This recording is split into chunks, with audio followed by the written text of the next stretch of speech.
தண்ணியில மீன் அழுதா கரைக்கொரு தகவலும் வருவதில்ல. எனக்குள்ள நான் அழுதா துடைக்கவே எனக்கு ஒரு நாதி இல்ல. என் கண்ணீர் ஒவ்வொரு சொட்டும் வைரம் வைரமாகுமே. சபதம் சபதம் என்றே சலங்கை சலங்கை பாடுமே.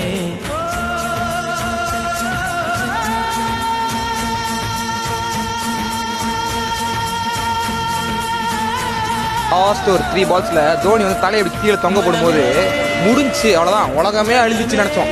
ஆனா வந்தாரு பாருங்க ஜடேஜா, அச்சாம் பாருங்க.